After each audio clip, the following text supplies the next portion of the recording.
Sunday suspense, শুধুমাত্র মির্চি 98.3-তে।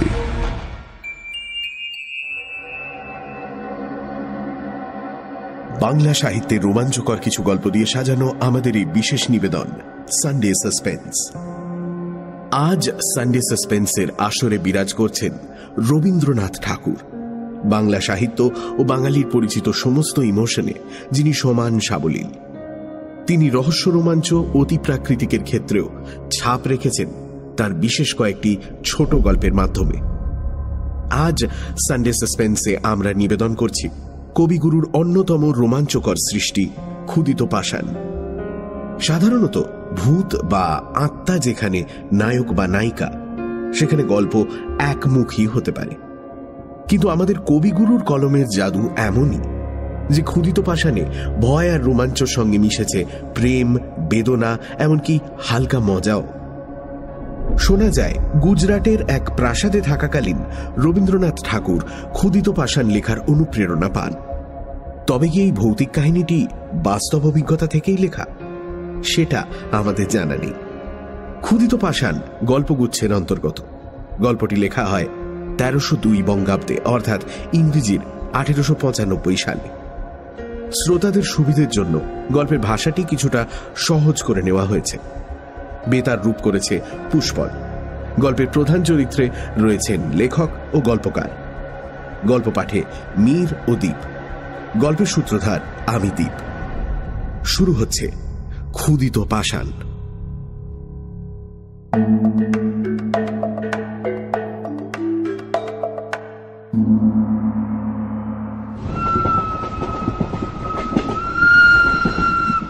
পুজোর ছুটিতে দেশ ভ্রমণ সেরে কলকাতায় ফেরার সময় ট্রেনের কামরায় লোকটির সঙ্গে আলাপ হয়। তার কথাবার্তা শুনে আমিও আমার সঙ্গী আত্মীয় বেশ ধন্দে পড়ে গেলাম। ভদ্রলোকের হাবভাব দেখে মনে হয় তার সাথেই সলা পরামর্শ করে বিশ্ববিধাতা সমস্ত কাজ করে থাকেন। এই যে রাশিয়ানরা এত দূরে এগিয়ে এসেছে, ইংরেজদের এত রকম গোপন মতলব রয়েছে, আর দেশীয় রাজারা নিজেদের মধ্যে কি ঘোট পাকাচ্ছে, এসব বিষয় না জেনেই বরং আমরা নিশ্চিন্ত ছিলাম। আমাদের অজ্ঞতা দেখে ভদ্রলোক হেসে বললেন, There are more things in heaven and earth, Horatio, than are reported in your newspapers. এই প্রথম বাড়ি থেকে বেরোচ্ছি। এরকম মানুষের সঙ্গে আমাদের আগে কখনো আলাপ হয়নি, তাই তার রকম সকম দেখে আমরা সত্যি অবাক হয়ে গেলাম। সব বিষয়েই তিনি সমান সাবলীল। এই মুহূর্তে বিজ্ঞান নিয়ে কথা বলছেন, তো পর মুহূর্তেই বেদের প্রাঞ্জল ব্যাখ্যা করছেন, আবার তারপরের মুহূর্তেই গড়গড়িয়ে ফার্সি বয়ে তাউড়ে তাক লাগিয়ে দিচ্ছেন। আমার এবং আমার সঙ্গী আত্মীয়ের এই তিন বিষয়ে বিন্দুমাত্র জ্ঞান না থাকার ফলে এই সহযাত্রীর প্রতি আমাদের শ্রদ্ধা, ভক্তি চড়চড়িয়ে বাড়তে লাগলো। আমার আত্মীয়টি আবার থিওসফিস্ট। অতি প্রাকৃতিক জিনিসপত্রের প্রতি তার ঝোঁক একটু বেশি।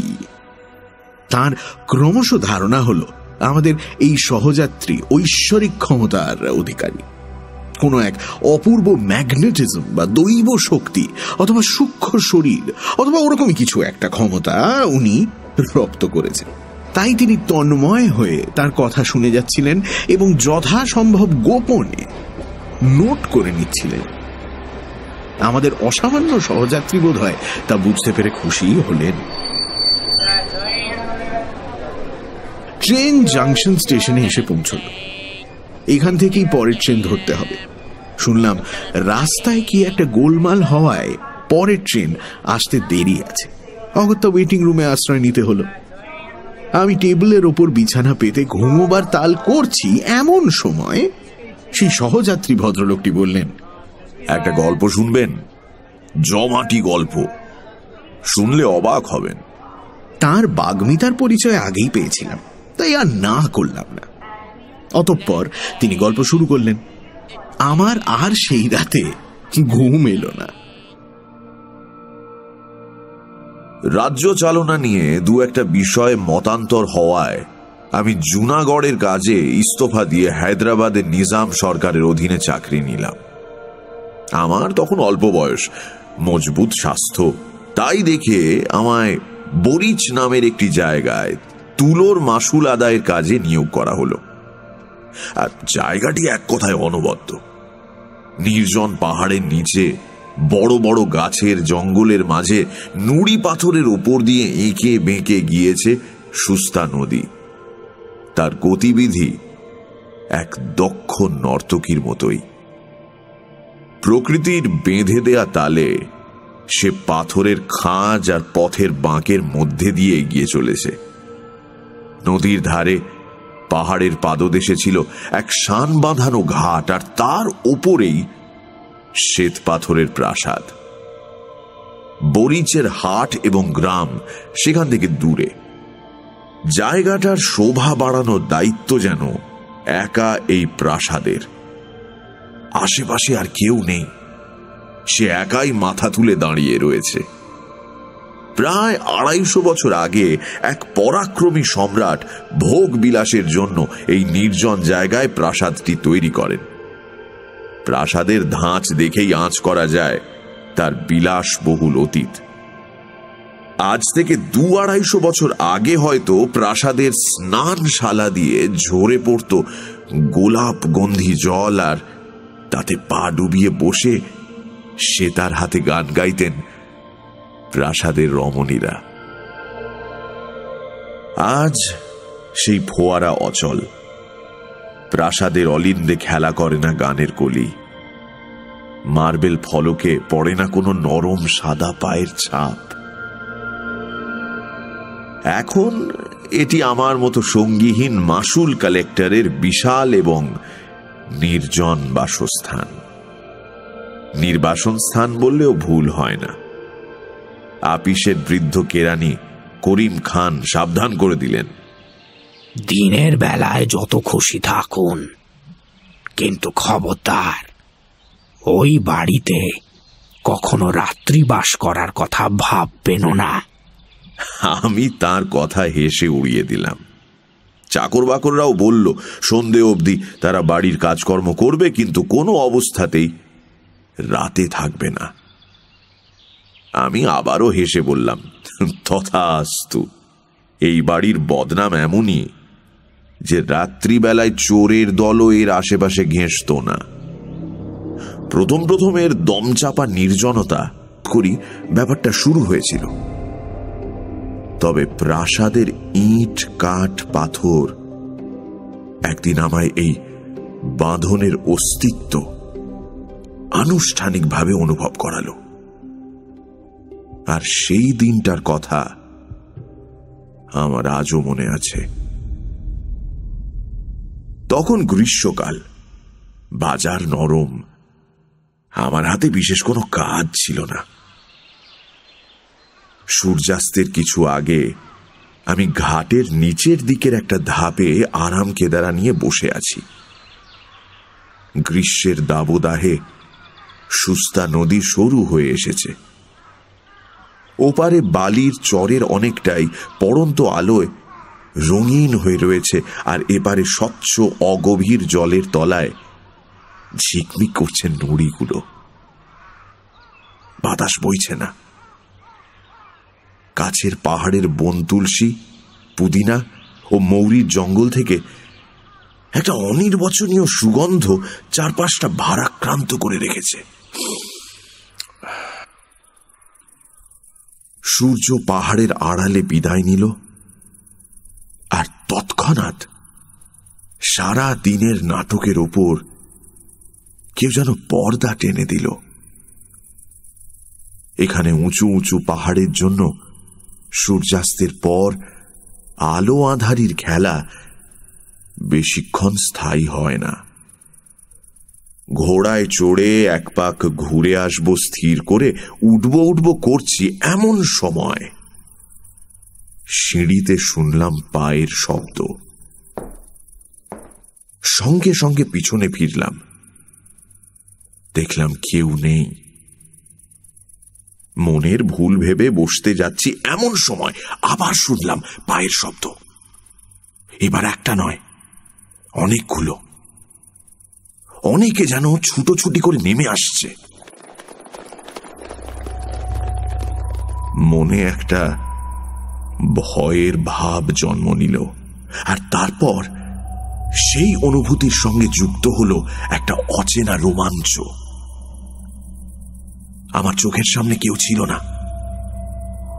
সেই নিস্তব্ধ পাহাড়ের কোলে, সেই শান্ত নদী তীরে, সেই নির্জন প্রাসাদে ছিল না কোনো শব্দ। তাও আমার মনে হলো যে ঝর্ণা ধারার মতো হাসির রোল তুলে একদল মহিলা নদীতে স্নান করতে নামলেন।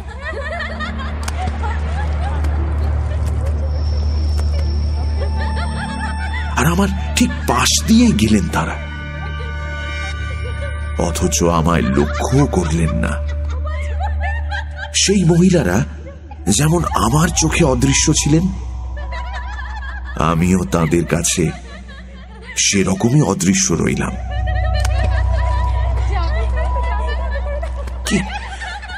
কি ঘটছে এটা? নদীর জল খানিক আগে অবধিও ছিল স্থির, নিষ্কম্প।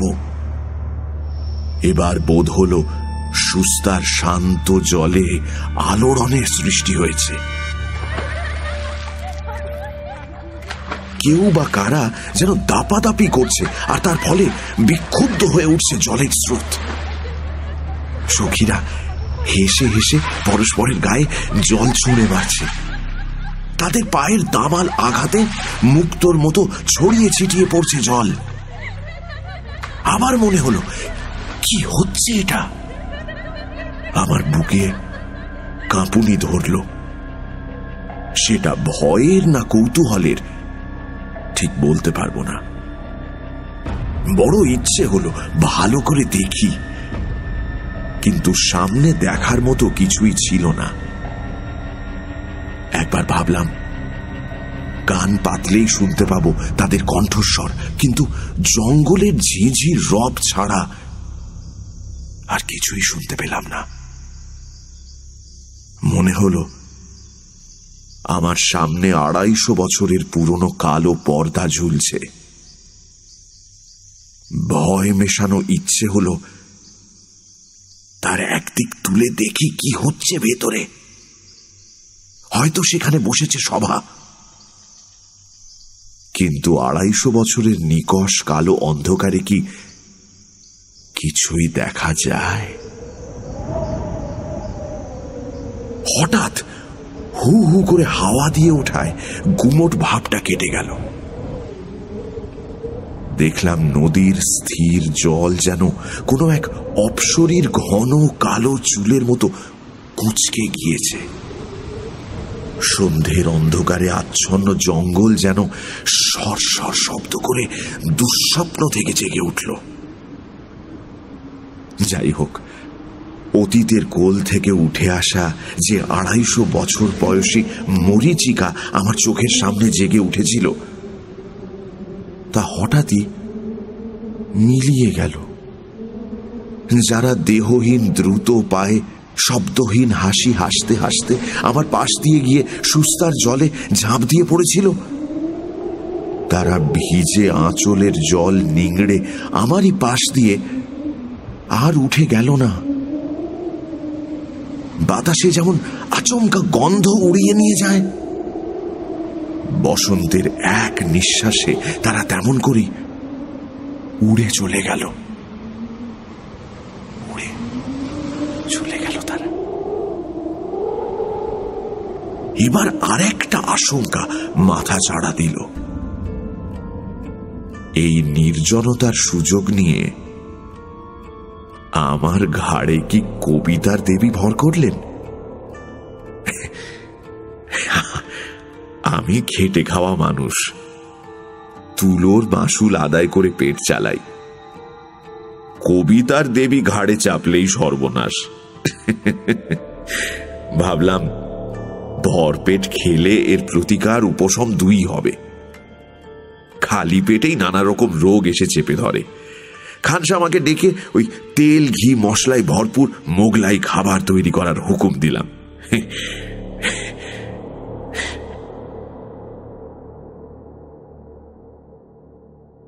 পরদিন সকালে উঠে গোটা ব্যাপারটাই ভীষণ হাস্যকর বলে মনে হলো। যথাসময়ে দিব্যি সাহেবদের মতো সোলার টুপিটি মাথায় চাপিয়ে নিজের হাতে গাড়ি হাঁকিয়ে কাজে গেলাম। সেদিন আবার ত্রৈমাসিক রিপোর্ট লেখার দিন হওয়ায় দেরি করে বাড়ি ফেরার কথা। কিন্তু সন্ধে পড়তে না পড়তেই আমায় বাড়ির দিকে কে যেন টানতে লাগলো। কে টানতে লাগলো সঠিক বলতে পারবো না, কিন্তু মনে হলো আর দেরি করা উচিত নয়। সকলে বসে রয়েছে, দেরি করা উচিত নয়। রিপোর্ট অসমাপ্ত রেখেই সেই জঙ্গল ঘন নিশ্চুপ রাস্তায় গাড়ির চাকার ঘড় ঘড় শব্দ তুলে আমার বাসস্থান সেই নিঃসঙ্গ নিস্তব্ধ প্রাসাদে গিয়ে হাজির হলাম। সিঁড়ির উপর সামনের দিকের ঘরটি বিশাল। 3 সারি বড় বড় থামের উপর কারুকার্যে ভরা খিলান বিরাট ছাদটা ধরে রেখেছে। ঘরটি তার ব্যাপক শূন্যতার জন্য সবসময় গম গম করতে থাকে। তখন সদ্য সন্ধে নেমেছে, প্রদীপ জ্বালানো হয়নি।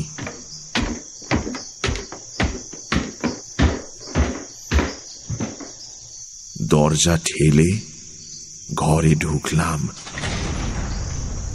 আর সঙ্গে সঙ্গে মনে হলো ঘরের মধ্যে তুমুল হট্টগোল লেগেছে। সভা ভেঙে চারিদিকের দরজা জানালা ঘর পথ বারান্দা দিয়ে কে কোন দিকে পালালো তা ঠিক নেই। আমি আবারও কোথাও কিছু না দেখতে পেয়ে অবাক হয়ে দাঁড়িয়ে রইলাম। এক অদ্ভুত আবেশ আমার গোটা শরীরে ছড়িয়ে পড়ল, আর নাকে এলো বহু বছরের পুরনো তেল আর আতরের গন্ধ।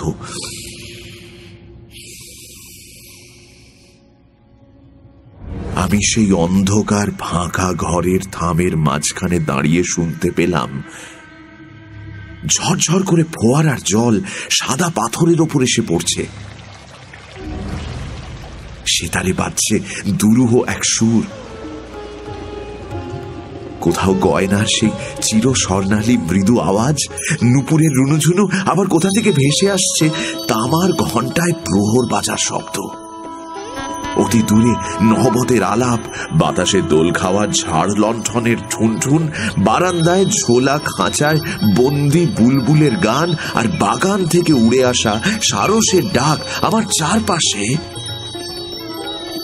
চারপাশে প্রেত লোকের আবহ সঙ্গীত পরিবেশন করতে শুরু করলো। মোহগ্রস্ত অবস্থায় আমার মনে হলো যে এই অবাস্তব ব্যাপারটাই একমাত্র সত্যি, আর বাকিটা মিথ্যে। বাকিটা পুরোটাই মিথ্যে। এই যে আমি শ্রীযুক্ত অমুক, ঈশ্বর অমুকের জ্যেষ্ঠ পুত্র, তুলোর মাসুল সংগ্রহ করে 450 টাকা বেতন পাই, আমি যে সোলার টুপি এবং খাটো কুর্তা পরে টমটম হাঁকিয়ে আপিস যাই, এই সমস্তই আমার কাছে পরম হাস্যকর বলে মনে হলো। এতটাই যে আমি সেই বিশাল খাঁকা করা ঘরে হা হা করে হেসে উঠলাম।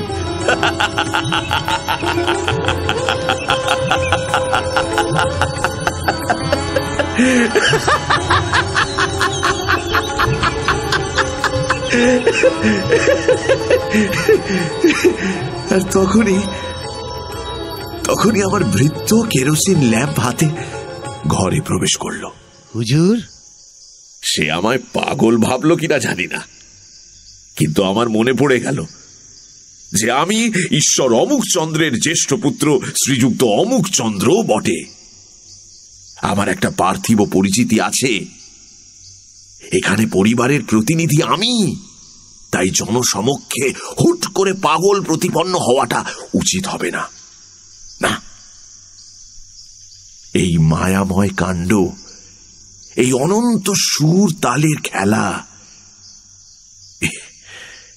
এসব বোঝা আমার কম্য নয়। এর পাশাপাশি এই কথাও সত্যি যে আমি বরিচের হাটে তুলোর মাসুল আদায় করে মাসে 450 টাকা বেতন আদায় করে থাকি। তখন আবার আগের কথা মনে করে হাসি পেল। কেরোসিনের আলোয় উজ্জ্বল ক্যাম্প টেবিলে রাখা খবরের কাগজটা নিয়ে পড়তে শুরু করলাম।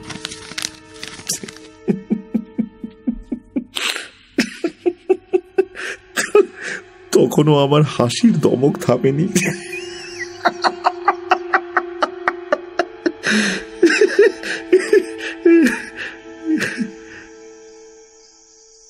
কাগজ পড়া শেষ করে এবং উপাদেয় মোগলাই খাবার খেয়ে ঘরের কোনায় টিমটিমে প্রদীপটা নিভিয়ে দিয়ে বিছানায় গা এলিয়ে দিলাম।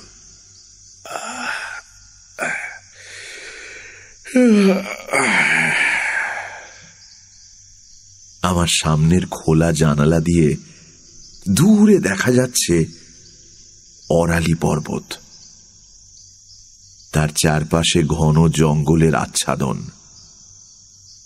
পাহাড়ের লক্ষ লক্ষ মাইল উপরে বিরাজ করছে একটি মাত্র উজ্জ্বল নক্ষত্র। তাকে এই পৃথিবীর বুকে ক্যাম্প খাট বিছিয়ে শুয়ে থাকা এক মাসুল কালেক্টর বাবুকে অপলকে দেখতে দেখে বেশ মজা অনুভব করলাম। কখন যে ঘুমিয়ে পড়েছিলাম বুঝতেই পারিনি। কতক্ষণ ঘুমিয়েছিলাম তাও জানি না। হঠাৎ একটা সময়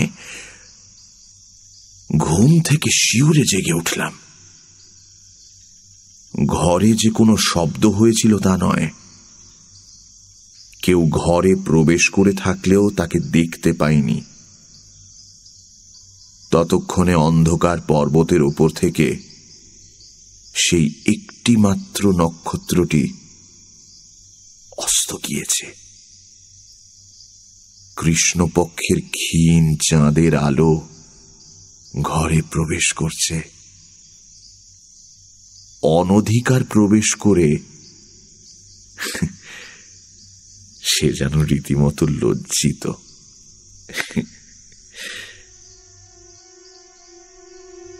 কাউকে দেখতে পেলাম না, অথচ আমার স্পষ্ট মনে হলো কেউ আমায় আস্তে আস্তে ঠেলছে।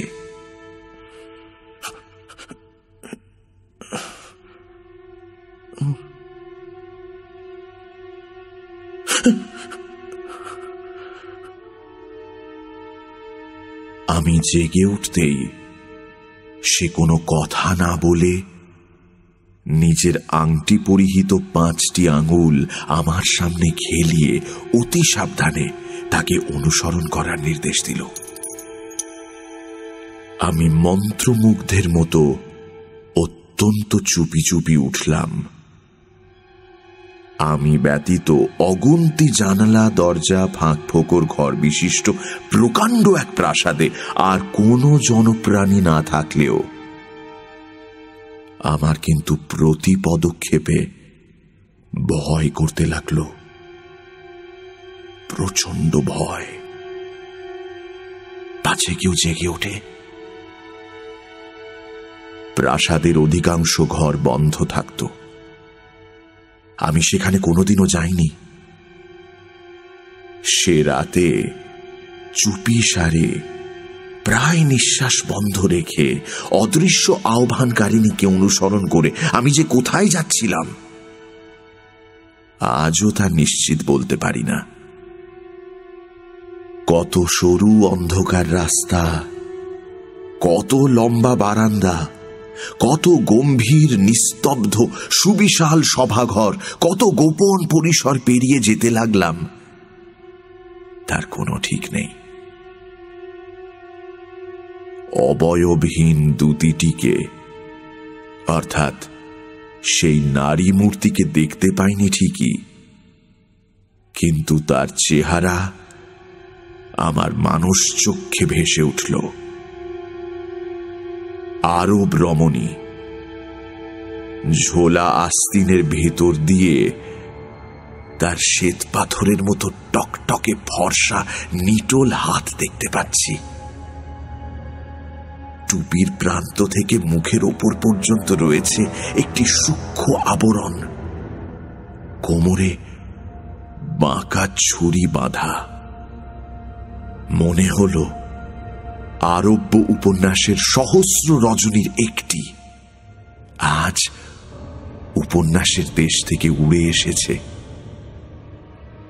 আমি যেন রাতের আঁধারে ডুবে থাকা বাগদাদের রাস্তা ধরে হাঁটছি। আশপাশে আলোর লেশমাত্র নেই, আর আমি বেরিয়েছি এক বিপজ্জনক অভিসারে। আচমকা আমার দুটি একটা ঘন নীল পর্দার সামনে থমকে দাঁড়িয়ে যেন নিচের দিকে আঙুল দিয়ে দেখালো। নিচে কি ছিল না বুঝলেও ভয়ে আমার বুকে হিম স্রোত বয়ে গেল।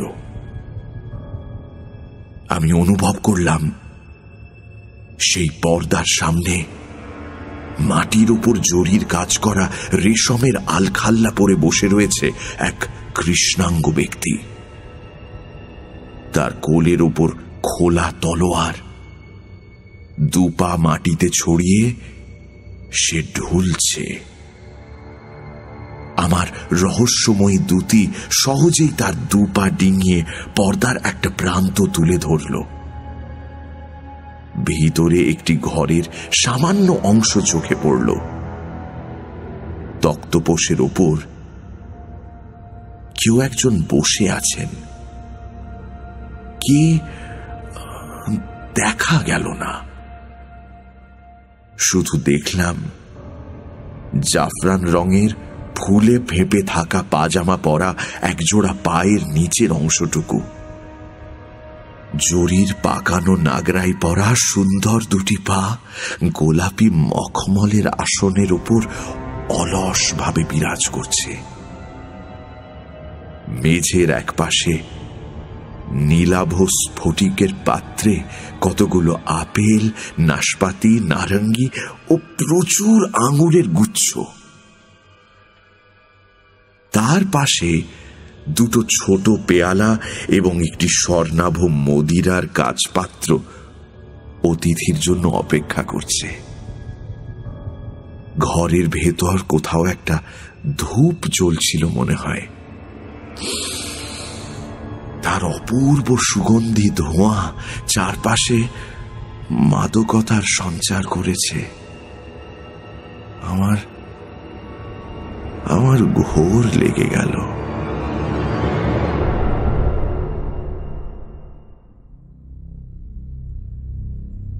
আমি দুরু দুরু বক্ষে যেই না সেই ঢুলন্ত কৃষ্ণাঙ্গ পাহারাদারের ছড়িয়ে থাকা দুপা টপকাতে গেছি, অমনি সে চমকে জেগে উঠল, আর তার কোলের ওপর রাখা সেই খোলা লকলকে তলোয়ার সশব্দে মাটিতে পড়ে গেল। আচমকা একটা বিকট চিৎকার শুনে ধরফড়িয়ে উঠে দেখলাম যে ক্যাম্প খাটের ওপর বসে আছি। আমার গা ঘেমে সপসপ করছে।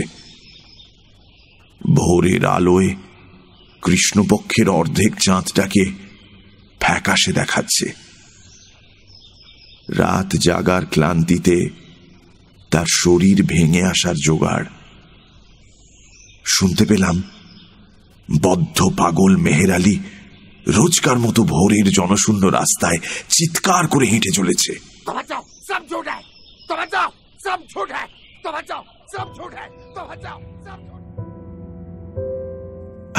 আমার দিনের সঙ্গে রাতের মধ্যে ভারী গন্ডগোল বেঁধে গেল।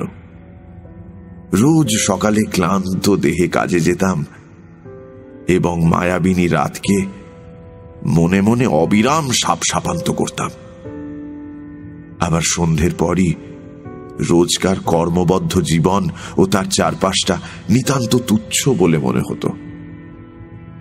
সন্ধ্যের পর আমি যেন একটা নেশার জালে আষ্টে পৃষ্ঠে জড়িয়ে পড়তাম। শত শত বছর আগের কোনো এক অলিখিত ইতিহাসের অন্তর্গত আর একটা অপূর্ব ব্যক্তি হয়ে উঠতাম। তখন আর বিলিতি খাটো কুর্তা আর আঁটো সাঁটো প্যান্টুলুনে আমার মানাতো না।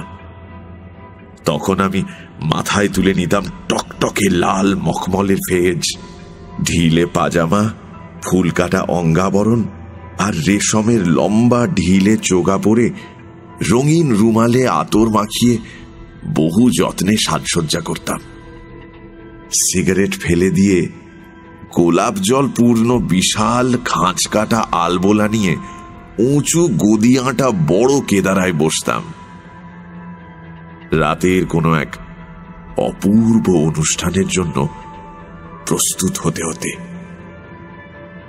তারপর যত আঁধার ঘনাত ততই কি যে এক অদ্ভুত ব্যাপার ঘটত তার বর্ণনা আমি করতে পারব না। ঠিক যেন একটা চমৎকার গল্পের কতগুলো বিচ্ছিন্ন অংশ বসন্তের দমকা বাতাসে এই বিশাল প্রাসাদের বিচিত্র ঘরগুলোর মধ্যে উড়ে বেড়াত। খানিকটা দূর পর্যন্ত যাওয়ার পর তাদের আর দেখা যেত না, আর তাদের অনুসরণ করে আমিও রাত ভোর ঘরে ঘরে ঘুরে বেড়াতাম। ঘুরপাক খেতে থাকা টুকরো টুকরো স্বপ্নের মধ্যে ক্ষণিকের জন্য ভেসে আসা হেনার গন্ধে, সেতারের শব্দে, হাওয়ার তরঙ্গে এক নায়িকাকে বিদ্যুৎ ঝলকের মতো দেখতে পেতাম। তার পরনে সেই জাফরান রঙের পায়জামা ও জরির ফুলকাটা কাঁচুলি, দুধে আলতা পায়ে সেই জরির নাগরাই, মাথার লাল টুপি থেকে ঝোলা সোনার ঝালর তার মাথা এবং কপাল ঘিরে রয়েছে। সে আমাকে পাগল করে তুলেছিল। আমি তারই অভিসারে ঘুমের অতল স্পর্শী রাজ্যে অবস্থিত জটিল মায়াপুরীর গলিতে গলিতে, ঘরে ঘরে শুধু ঘুরে বেড়াচ্ছি।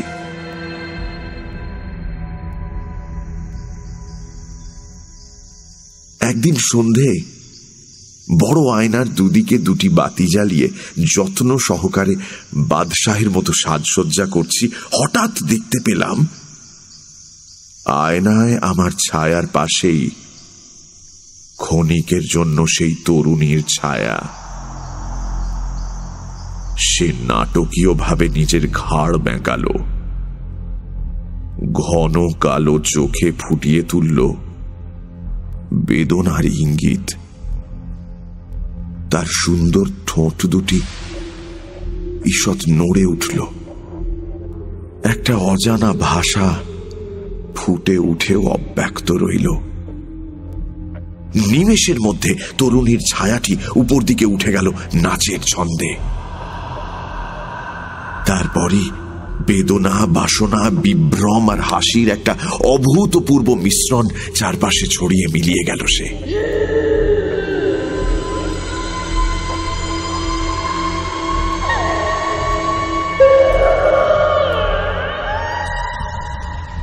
আমায় একা থাকতে দেখেই যেন অরালি পর্বতের সমস্ত সুগন্ধ লুট করে নিয়ে আসা দমকা হাওয়া ঘরের বাতি দুটো নিভিয়ে দিয়ে আমায় ঘিরে ধরল।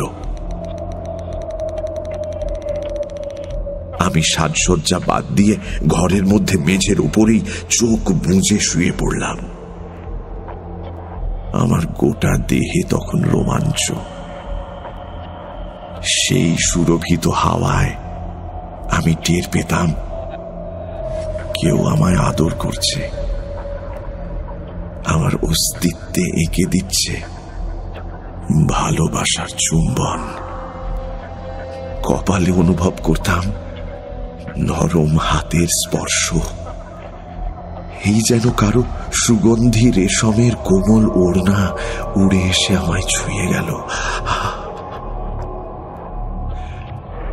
মায়াবী নাগপাশে আমি আবদ্ধ হতাম এবং দীর্ঘশ্বাস ফেলে অসাড় দেহে গভীর ঘুমে ঢলে পড়তাম।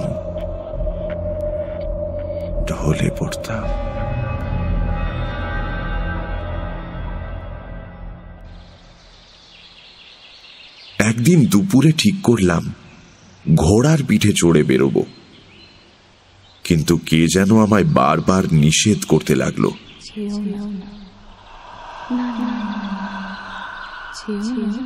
সেদিন আর কোনো নিষেধ মানব না ভেবে যেই না কাঠের তাক থেকে টুপি আর কুর্তা নামিয়ে পরবার তাল করেছি, অমনি সুস্তা নদীর বালি আর পাহাড়ের শুকনো পাতার ঝড় তুলে একটা পাগলা হাওয়া আমার টুপি আর কুর্তা উড়িয়ে নিয়ে চলে গেল।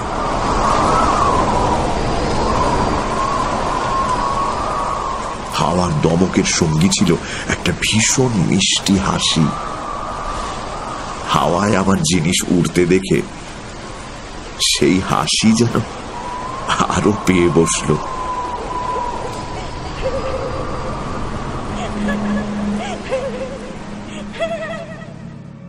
সেদিন আর ঘোড়ায় চড়া হলো না। তারপর থেকে খাটো কুর্তা আর সাহেবি টুপি পরাও ছেড়ে দিয়েছি। আবার সেদিন মাঝরাতে বিছানার উপর উঠে বসে শুনতে পেলাম কে যেন গুমরে গুমরে কাঁদছে। আমার বিছানার আমার ঘরের বহু নিচে এই বিরাট প্রাসাদের ভিতের তলায় থাকা কোনো এক অন্ধকার গহ্বর থেকে উঠে আসছে বুক ফাটা কান্নার আওয়াজ।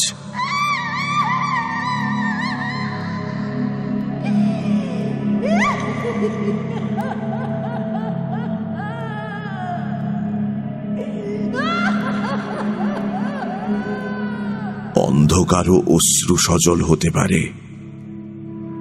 সেই আধভেজা অন্ধকারে আমায় যেন কেউ কেঁদে কেঁদে বলছে, তুমি আমাকে উদ্ধার করে নিয়ে যাও। কঠিন মায়া, গভীর ঘুম আর নিষ্ফল স্বপ্নের সমস্ত দরজা চুরমার করে আমায় নিয়ে যাও। তুমি আমি ঘোড়ার পিঠে চড়ে নিরুদ্দেশে পাড়ি দেব। আমায় বুকের কাছে শক্ত করে চেপে ধরে বন জঙ্গল পাহাড় নদী অতিক্রম করে আমায় নিয়ে চলো সূর্যের আলোয় সজ্জিত তোমার ঘরে। উদ্ধার করো, আমায় উদ্ধার করো।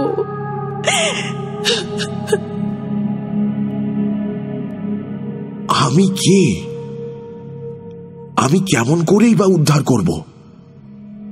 স্বপ্ন প্রবাহের এই প্রবল ঘূর্ণির মধ্যে ডুবতে বসা কোন সুন্দরীকে তীরে টেনে তুলব?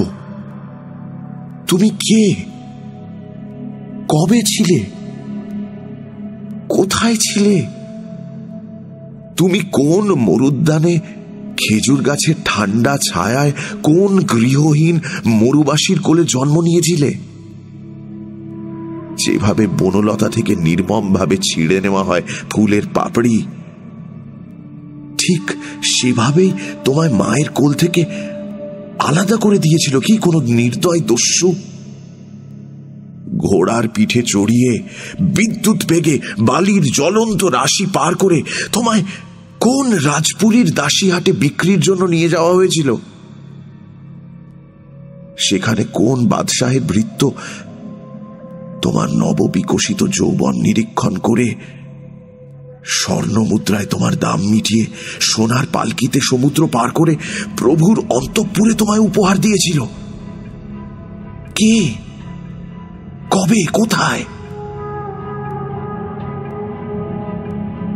সেখানের ইতিহাস আরো পঙ্কিল, আরো জটিল। সেখানে সারেঙ্গীর সঙ্গীত নুপুরের রুনু রুনুর মতো সুন্দর সৃষ্টির সঙ্গেই সহাবস্থান সুবর্ণ মদিরার মধ্যে বিষের জ্বালার, ছুরির ঝলকের এবং কটাক্ষের আঘাতের।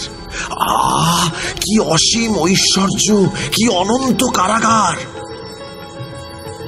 দুদিকে দুই দাসী হীরের চমক খেলিয়ে চামর দোলাচ্ছে। বাদশাহ মণিমাণিক্য খচিত নাগরাইয়ের কাছে লুটিয়ে পড়ছেন। বাইরের দরজার সামনে দেবদূতের মতো সেজে খোলা তলোয়ার হাতে যমদূতের মতো দাঁড়িয়ে রয়েছে এক পাহারাদার। এই ঐশ্বর্য প্রবাহ রক্তে রাঙানো, এর প্রত্যেক বাঁকে রয়েছে ঈর্ষার হাতছানি। এই প্রবাহের মধ্যে ভেসে, হে মরুভূমির পুষ্প মঞ্জরি, তুমি কোন নিষ্ঠুর মৃত্যুর মধ্যে অবতীর্ণ হয়েছিলে? তোমার অদৃষ্টে ছিল কোন মর্মান্তিক পরিণতি? আমার স্বপ্নের প্রবাহ ভেঙে দিল বদ্ধ উন্মাদ মেহের আলীর ক্রুদ্ধ চিৎকার। सब झूठ है, सब झूठ है, सब झूठ है। तो बच जाओ, तो बच जाओ, तो बच जाओ, सब झूठ है। তাকিয়ে দেখি সকাল হয়ে গেছে। চাপরাশি ডাকের চিঠিপত্র নিয়ে আমার হাতে দিল এবং আমার খানসামা এসে সেলাম ঠুকে জিজ্ঞেস করল, আজ রান্নার কি হুকুম আছে জানাব? আমি সিদ্ধান্ত নিলাম, না, এই বাড়িতে আর থাকবো না। সেদিনই জিনিসপত্র গুটিয়ে আপিস ঘরে গিয়ে উঠলাম। বৃদ্ধ কেরানি করিম খাঁ আমায় দেখে ঈষৎ হাসলেন। বিরক্তিতে সারা গা জ্বলে গেল, কিন্তু তার হাসির যোগ্য জবাব না দিয়েই কাজের মধ্যে নিজেকে ডুবিয়ে দিলাম। কিন্তু অবাক হয়ে অনুভব করলাম, বেলার সঙ্গে পাল্লা দিয়ে বাড়ছে আমার অন্যমনস্কতা। কোথাও একটা যাওয়ার তাড়া আমায় কুরে কুরে খেতে শুরু করল।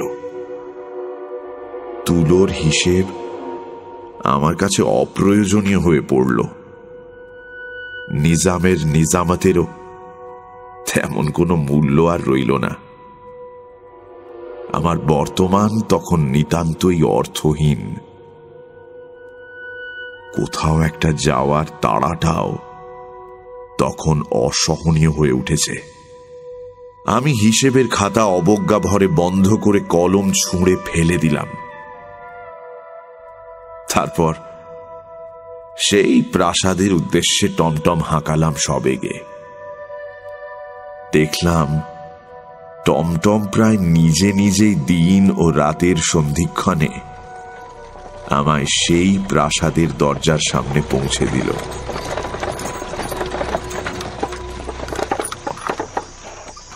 আমি একসাথে 2-3টে সিঁড়ি ভেঙে উঠে ঘরের মধ্যে প্রবেশ করলাম।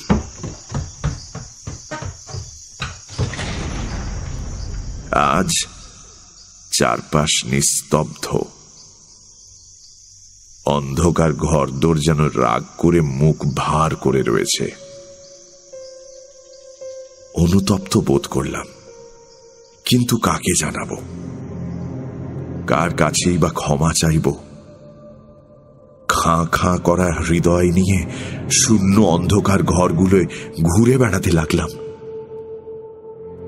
ইচ্ছে করলো হাতে একটা বাদ্যযন্ত্র নিয়ে কাউকে উদ্দেশ্য করে গানের ভাষায় বলি, হে বহ্নি, যে পতঙ্গ তোমায় ফেলে পালাবার চেষ্টা করেছিল সে আবার মরতে এসেছে তোমার কাছে, তাকে ক্ষমা করো, তাও তার 2 পাখা পুড়িয়ে ভস্ম করে দাও, হে বহ্নি। আচমকা উপর থেকে টপ শব্দ করে আমার কপালে 2 ফোঁটা অশ্রু জল পড়ল। সেদিন অরালি পর্বতের ওপরটা ঢেকে দিয়েছিল কালচে রঙের মেঘ। তাদের রকম সকম রীতিমতো ভীতিকর। অন্ধকারে ঢাকা জঙ্গল আর সুস্তার কালো জল মিলে একটা ভয়ঙ্কর চিত্রনাট্য বাস্তবে পরিণত হওয়ার জন্য অপেক্ষা করছিল। এক লহমায় জল, স্থল, আকাশ যেন শিউরে উঠল। দাঁত মুখ খিচিয়ে বিদ্যুতের শিখা চারপাশটা আলোকিত করে তুলল। একটা ভয়ানক ঝড় পাগলের মতো ধেয়ে এলো। প্রাসাদের কঠিন দেয়ালে আছড়ে পড়ে সে হাউ হাউ করে কাঁদতে লাগলো।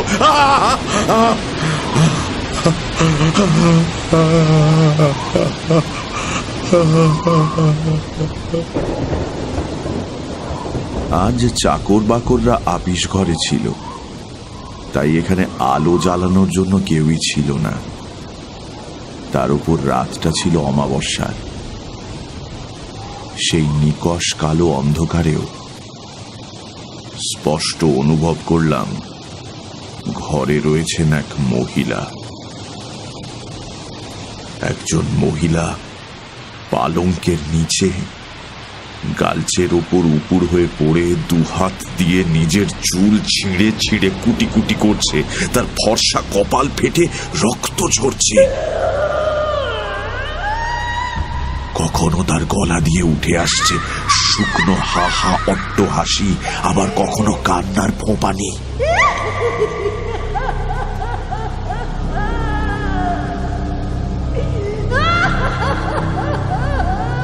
প্রচন্ড রাগের বশে সে নিজের পরনের পোশাক ছিঁড়ে ফেলছে।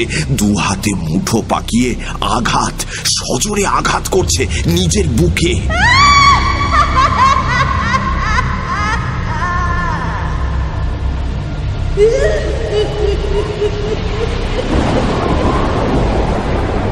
খোলা জানলা দিয়ে ঘরে তেড়ে ফুঁড়ে গর্জন করে ঢুকছে ঝোড়ো হাওয়া, আর মুষলধারে পড়া বৃষ্টি মহিলাটির আকারহীন দেহ ভিজিয়ে দিচ্ছে।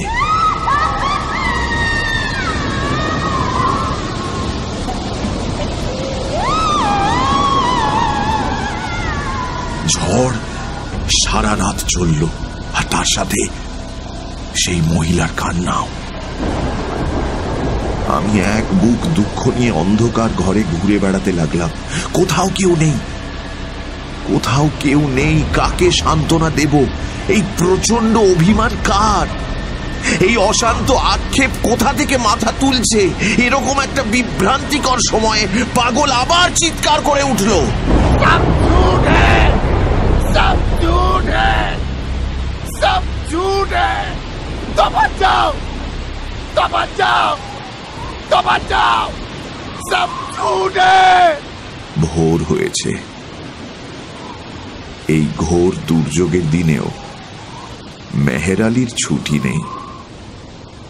সে যথারীতি প্রাসাদ প্রদক্ষিণ করে চিৎকার শুরু করেছে, तो बचाओ, तो बचाओ, तो बचाओ, सब झूठ है। আমার মাথায় হঠাৎ একটা চিন্তা খেলে গেল। এই মেহের আলীও হয়তো আমারই মতো এই প্রাসাদে একসময় বাস করেছিল। এখন পাগল হয়ে বেরিয়ে এলেও এই প্রাসাদ রাক্ষসের মায়াজাল থেকে মুক্তি পায়নি। তাই তো রোজ সকালে প্রাসাদ প্রদক্ষিণ করতে আসে। আমি ওই অবিশ্রান্ত বৃষ্টির মধ্যেও এক ছুটে পাগলটার কাছে পৌঁছে তাকে জিজ্ঞেস করলাম, মেহের আলী, ক্যা ঝুট হ্যাঁ রে? সে কথার জবাব না দিয়ে আমায় ঠেলে ফেলে দিল। सब झूठ है। অজগর সাপের মারণ আলিঙ্গনে আবদ্ধ ঘূর্ণায়মান পাখির মতো বাড়িরই চারপাশে ঘুরপাক খেতে শুরু করলো মেহের আলী। আর নিজেকে সতর্ক করার জন্যই বারংবার তার মুখ থেকে বেরিয়ে এলো সেই অতি পরিচিত চিৎকার, सब झूठ है। तो बचाओ, तो बचाओ, तो बचाओ, सब झूठ है। আমি বৃষ্টি মাথায় নিয়ে পাগলের মতো ছুটলাম। আপিসে গিয়ে করিম খাঁ সাহেবকে ধরলাম, অনুরোধ করলাম সব খুলে বলার জন্য। সবটা বৃদ্ধের মুখে যা শুনলাম তার সারমর্ম এই: অনেক অতৃপ্ত বাসনা, ব্যভিচার, উন্মত্ত আবেগের প্রতীক ওই বাড়িটি। সেই সব নিষ্ফল কামনার অভিশাপে বাড়িটির প্রতিটি ইট, কাঠ, পাথর ক্ষুধার্ত, তৃষ্ণার্ত হয়ে আছে। কোন জ্যান্ত মানুষ পেলেই তাকে গ্রাস করার জন্য লকলকিয়ে ওঠে তারা। ওই বাড়িতে 3 রাত কাটানো ব্যক্তিদের মধ্যে একমাত্র মেহের আলী বেরিয়ে আসতে পেরেছে, আর কেউ তার গ্রাস এড়াতে পারেনি। আমি জিজ্ঞেস করলাম, আমার উদ্ধারের কি কোনো পথই নেই? বৃদ্ধ বললেন,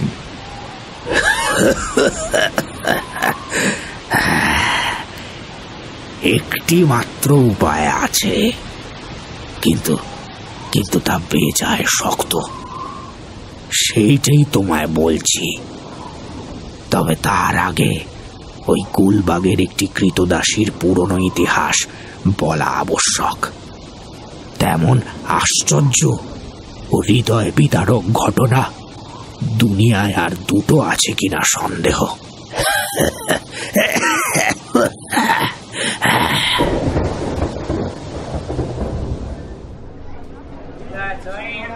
করিম খাঁর বর্ণনা ছিল আমার অভিজ্ঞতার থেকেও বেশি আশ্চর্যের। গল্পের সূচনা হয় উত্তর প্রান্তের এক ধূ ধূসর মরুভূমির মাঝে। এক মিনিট। সহযাত্রী ভদ্রলোক নিঃশ্বাস নেওয়ার জন্য সামান্য থামলেন। এমন সময় কুলি এসে খবর দিল, ট্রেন আসছে। বাবু সাহেব, ট্রেন আসতেছে। এত তাড়াতাড়ি? জলদি বিছানাপত্র বাঁধতে না বাঁধতেই ট্রেন এসে হাজির হলো। এক সাহেব ঢুলু ঢুলু চোখে একটি ফার্স্ট ক্লাস কামরার জানলা দিয়ে মুখ বাড়িয়ে সম্ভবত স্টেশনের নাম পড়ার চেষ্টা করছিলেন। তিনি আমার সহযাত্রী মিত্রটিকে দেখতে পেয়েই সহাস্যে হাত নেড়ে চিৎকার করে উঠলেন, আমি হাঁ করে দাঁড়িয়ে দেখলাম আমার সহযাত্রী সাহেবের সঙ্গে সেই ফার্স্ট ক্লাস কামরায় উঠে গেলেন, আর আমরা উঠলাম সেকেন্ড ক্লাসে। বাবুটির পরিচয় জানা হলো না, গল্পটা শেষটুকু আর জানা হলো না। আমি আক্ষেপ সহকারে বললাম, লোকটা আমাদের বোকা পেয়ে বেশ রগড় করে গেল। গল্পটা আগাগোড়া বানানো। তোমার তো সব বিষয়ই সন্দেহ, সবকিছু জেনে বসে আছো। নিজের অভিজ্ঞতা শুনলো, শুধু লোকের গায়ে কালি ছেটানো। এত মিথ্যেই তো। এরকম ঘটনা কোশমিন কালেও কেউ শুনেছে? আর তুমি শুধু শুনছই না, বিশ্বাসও করছো। বাবা বাবা, তোমার জন্ম নেওয়া উচিত ছিল মধ্যযুগে। এই শোনো, মুখ সামলে কথা বলো। ওরকম একটা মানুষের নিন্দে তোমার মুখে শোভা পায় না। দুপাতা বিলিতি বই পড়ে নিজেকে মহাপণ্ডিত মনে করেছো নাকি? যাও। আরে কুসংস্কার আচ্ছন্ন হয়তো থাকছি না তোমার মতো।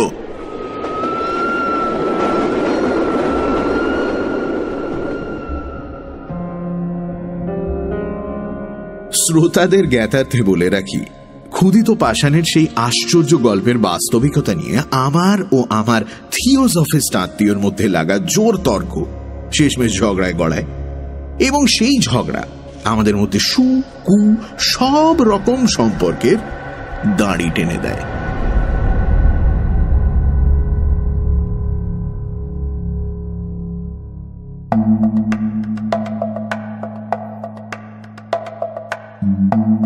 শুনছিলেন ক্ষুদিত পাষাণ, রচনা রবীন্দ্রনাথ ঠাকুর, বেতার রূপ পুষ্পল, লেখকের চরিত্রে দীপ, গল্প পাঠে ও গল্পকারের চরিত্রে মীর, প্রাসাদের ভৌতিক উপস্থিতি অয়ন্তিকা, মেহের ও লেখকের আত্মীয় অগ্নি, করিম খাঁ সোমক, খানসামা রিচার্ড, কুলি পুষ্পল, শব্দগ্রহণ ও আবহ সঙ্গীত রিচার্ড, সঙ্গীত ও বিশেষ সহযোগিতায় সৌমজিৎ ও সৌরেন্দ্র, পর্ব পরিচালনা টিম সানডে সাসপেন্স, সমগ্র পরিকল্পনা ও পরিচালনা ইন্দ্রাণী।